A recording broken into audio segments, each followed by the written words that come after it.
Though worried about how the public might react, I met with Baraka to discuss his Tarkatans. Speaking from his heart, he moved me. I agreed to visit his colony and see how his people lived. The conditions were atrocious. This was one of my mother's few mistakes. Like all Outworlders, she treated Tarkatans with scorn. What they deserved from us was compassion. And the only way to get it for them was to reveal my affliction. To show all my subjects that even an empress could get Tarkat. The scandal my revelation caused was intense. But with the help of Kitana and Tanya, I emerged from it a stronger empress than ever. My honesty, empathy, and resolve won over my remaining doubters. There is no longer any question that I am fit to lead the Empire.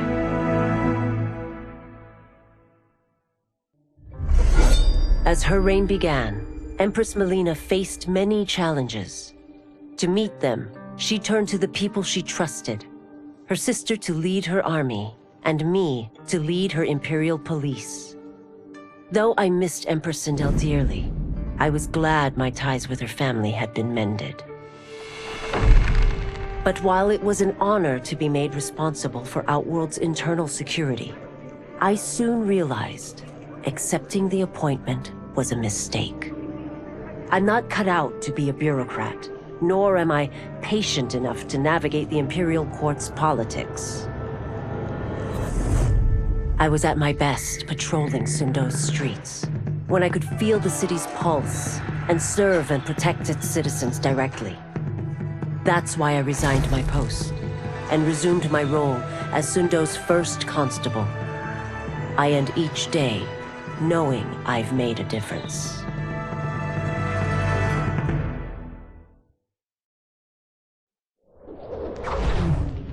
Since this whole thing kicked off, I'd wondered why Liu Kang chose me.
Until recently, I hadn't met Li Mei, but I had heard the stories.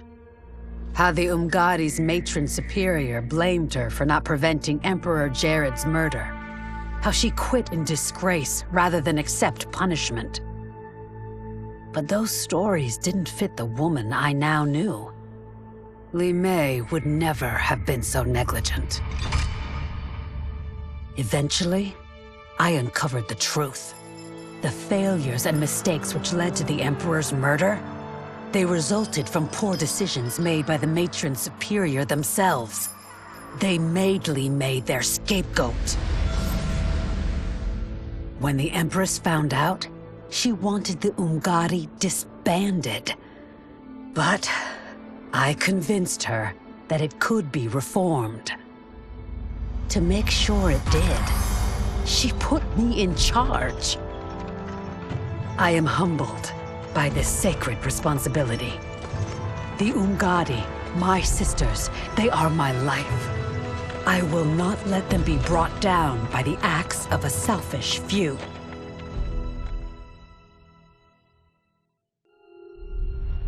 Kuai Liang and I were working hard to build our new clan.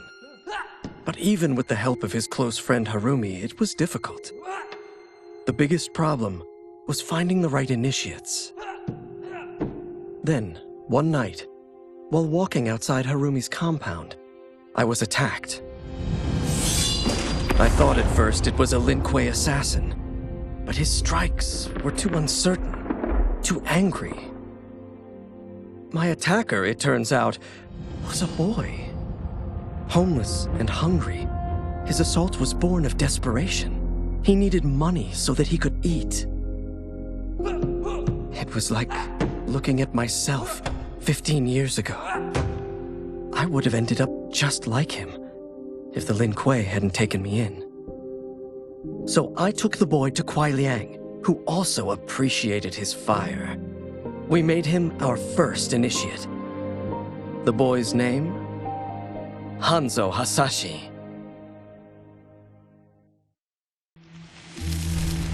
General Shao's revolt left Outworld's armies in tatters.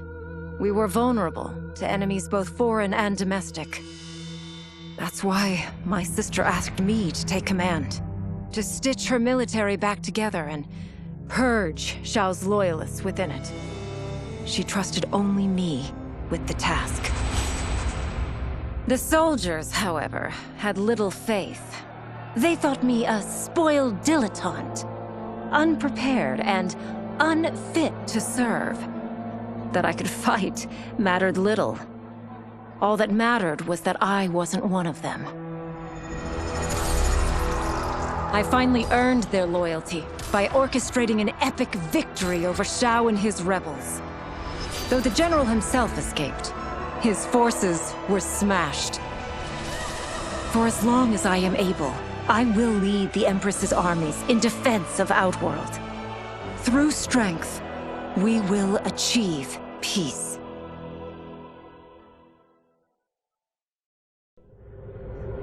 As the darkness enveloped me, I took a long last look at my family.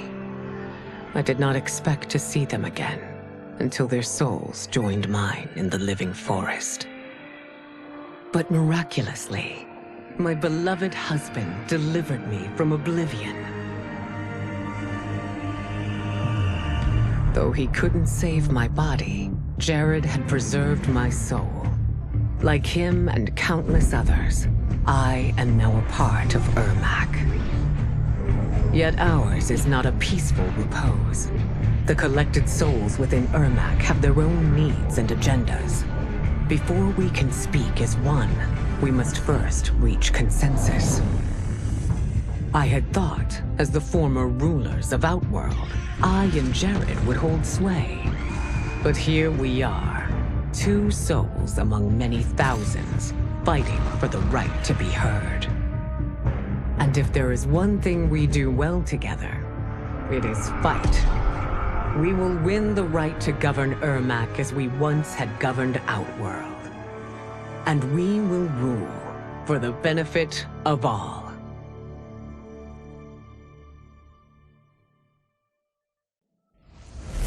Were it not for my godly counterpart, I would not have survived the battle against Titan Shang Tsung. Meeting him, though, raised questions. Why did I replace him in this new era? Why was I made mortal? Lord Liu Kang told me of his Raiden's nobility and righteousness, about his steadfast leadership in the defense of Earthrealm. He also told me about Raiden's dark side, how he could be consumed by rage and cast aside the rules he otherwise lived by. Making me mortal and incapable of such anger was to keep me from following in his footsteps. Though I understood the reasons why, I felt I had been done a disservice. To survive the coming battles, I may need the edge that only great rage can bring. As the Shaolin couldn't aid me, I sought out someone who could. Someone to stoke the fire within me and teach me to master it. For this, I could have no better teacher than the Shirai Ryu's Grand Master. After fleeing Outworld, I hadn't expected to return. But then, I also hadn't expected the new Empress to make me an offer I couldn't refuse. To thank me for helping stop General Shao's rebellion, she asked me to be her emissary to the Zaterrans. Going home, bearing the seal of the royal house, I would show, once and for all, that my mutation wasn't to be feared. That it wasn't a source of shame. To my surprise, I was welcomed. But those warm smiles hid a dark secret. I stumbled upon a trove of official records, which showed that my shape-shifting ability isn't unique. Many Zaterrans are born with it, but are killed by their government to keep it from spreading.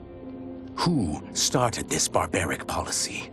Who is now enforcing it is unknown. But I will find out, and I will put an end to this madness.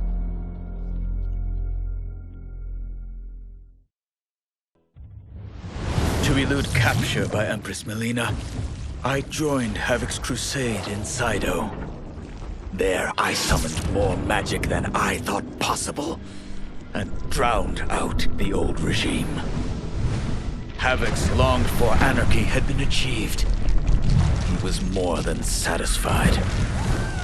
But I was left empty and broken. Had I been satisfied as Outworld's High Mage, not let myself be tempted by Shang Tsung, a great city would not now lay in ruins. I've caused devastation, ended thousands of lives, all because of my blind ambition. I've betrayed my oath, my sovereign, and my realm. These high crimes merit punishment, and I'll accept whatever the Empress gives me.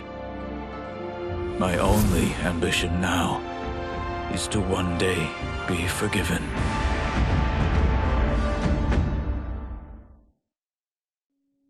With General Shao freed from prison, we began raising a new army against the royal family.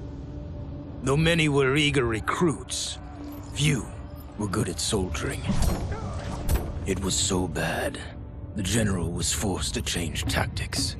He decided that we needed a doomsday weapon. That weapon isn't a thing, though. It is a monster. Onaga, the Dragon King. The general told me the old legends were true, that his ancient ancestor defeated Onaga, trapping him deep inside Mount Sagan. The Dragon King is still there today, his pent-up fury waiting to be unleashed. Because Onaga is so dangerous, the general wouldn't risk trying to tame him before. But now, he feels we have no choice. Though I likely won't survive, I accept this mission gladly. I can think of no greater honor than to give my life in the general's service.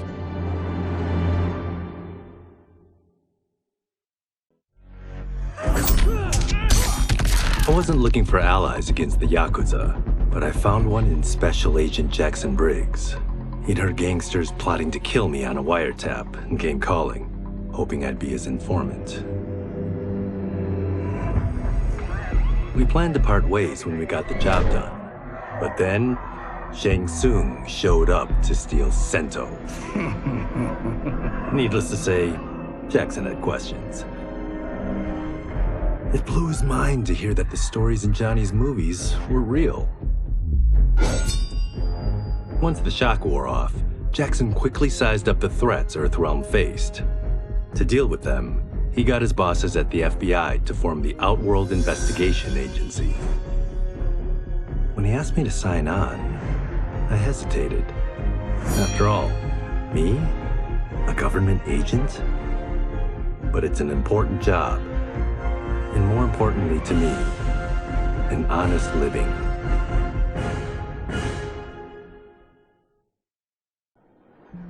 Quan Chi's defeat had cost me everything. For months I had furthered his plot, and now I had to start over. Saido's people were still in chains. That's when Rain approached me.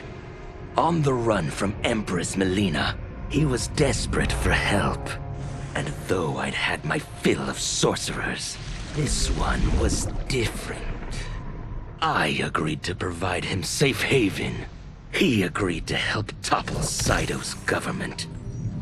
And topple it we did. Rain summoned a wave so fast, so powerful, that it crushed the capital. Saido's fascist rulers were swept away. My people are finally free. They can chart their own course, needing only to follow their own desires. Their lives are now blessed by anarchy.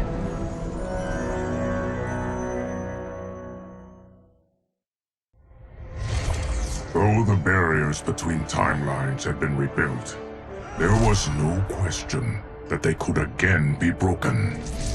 Protecting this timeline would require eternal vigilance, so that it could not fall victim to further outside aggression. But nothing in my countless lifetimes had prepared me for this task. In none of them had multiple timelines ever coexisted. Monitoring them for threats was an entirely novel problem. It would require a novel solution. I discovered that though the timelines no longer touched, their meeting had left them intertwined. I can now secretly surveil all timelines, keeping watch for potential danger. It pleases me to do this service for the new era. Lord Liu Kang may rest assured that it is secure.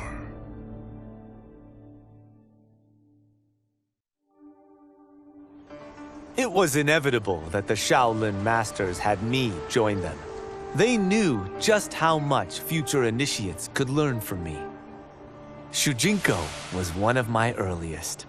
His ability to absorb anyone's powers and skills was amazing. With the right training, he could become our greatest champion. I knew that I alone could give it to him. But as his proficiency grew, so did his ego. In love with himself and his power, Shujinko became a threat to the realms. He hadn't learned humility, because I wasn't the one who could teach it.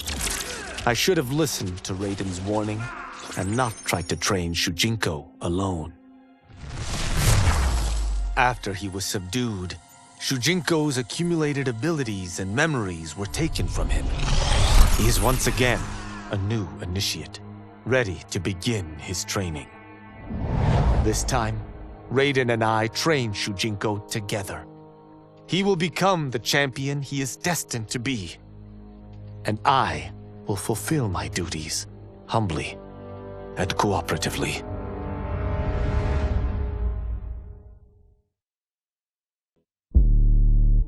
After escaping Lei Chin prison, I was hounded by the Imperial Police. I needed a place to hide and to recuperate while I plotted the best way forward. I knew the remote canton of my youth would be perfect. To escape capture, I traveled by sea. Little did I know that a gargantuan storm was brewing. My tiny craft was smashed apart. I closed my eyes, waiting to drown, hoping that the Netherrealm wouldn't claim my soul. But when I reopened them, I found myself not in hell, but on a deserted island. From its ruins, I could tell that great sorcerers had once lived there. In the caves beneath the ruins, I found what I can only describe as a well of souls. Once I learn how to wield its power, I will become invincible.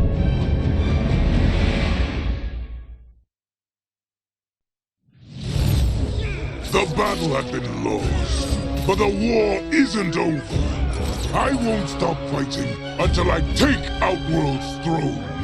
That they thought Leichin Prison would hold me is laughable. Once free, I began planning my next campaign. I would need an unstoppable army to overthrow Mileena. Unfortunately, most of my former soldiers lacked the courage to rally to my standard. Rebuilding my army would require finding new recruits. And that task is proving easier than expected. Outworld's golden age has left more than a few behind. Without hope, without power, they eagerly heed my call to tear down Mileena's government.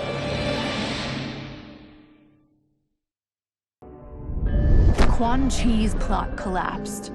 Along with it, my plan to secure new beings to feed my starving people. Because I'd advocated for partnering with him, I was held responsible. If I didn't seize for Veternus' new feeding grounds, the Coven would banish me. But then, I had a revelation. I didn't need to conquer realms to feed my people. I simply needed to capture enough beings to breed them. Once they multiply, Veternus will have a limitless, renewable source of food. And I only need a few thousand to start. A number so small compared to the billions in the realms that no one will notice as people go missing. But it will be more than enough to establish our breeding stock and feed a ravenous Veternus.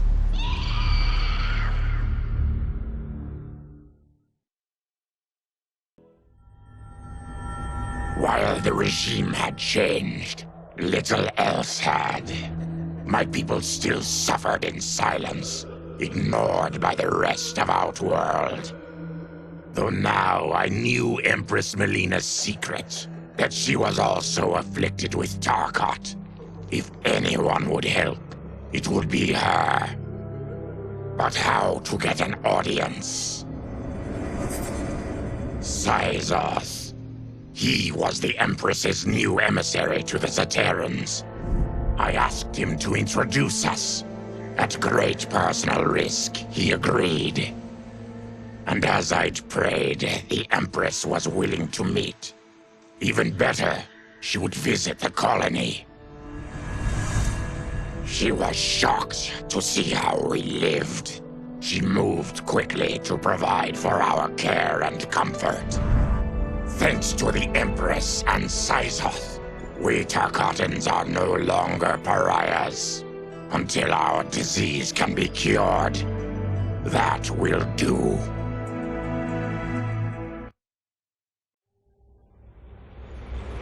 I had broken the Lin Kuei free of Liu Kang's enslavement. We were now masters of our destiny, and could take our place among Earthrealm's great nations. But taking and holding territory would require a vast army. I needed more fighters to make our presence felt. Then I recalled Shang Tsung's dragon warriors. An army of them would be unstoppable. But trafficking in such strong magic would surely draw Liu Kang's attention. Sector advised that we avoid detection by building our army using science, not sorcery. We've invested much into this endeavor, and we are beginning to see results. Once again proving the depths of Sector's genius. When we are done, all of Earthrealm will honor our desires and heed our demands. If not, they will face the Lin Kuei's wrath. My loyal partner had warned me.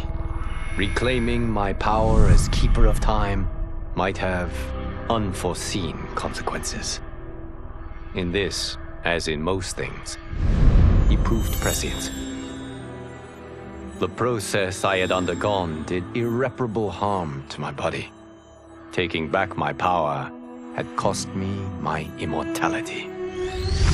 While my lifespan would still stretch across eons, I would one day perish. And if the war with Titan Shang Tsung taught me anything, it is that this timeline is not safe without a protector. Yet I had never given thought to choosing a successor. Who is it that could replace me and protect my new era? The answer, of course, is Geras. Tireless and meticulous, he is perfectly suited to be entrusted with this grave duty. And no one knows better the temptations of the hourglass. I have no doubt he will be above them.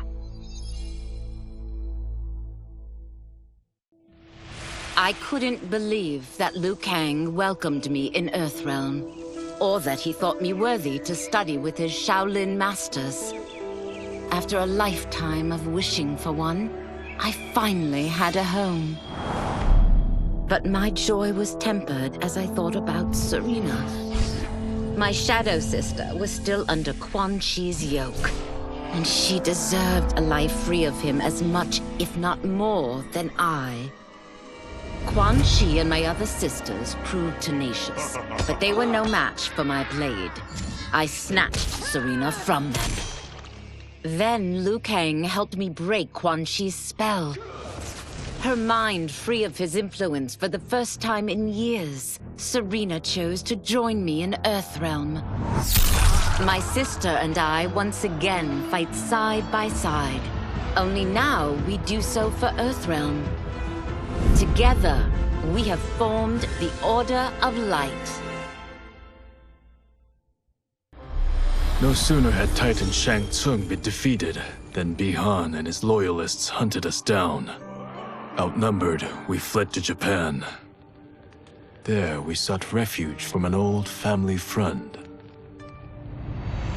As children, we played together.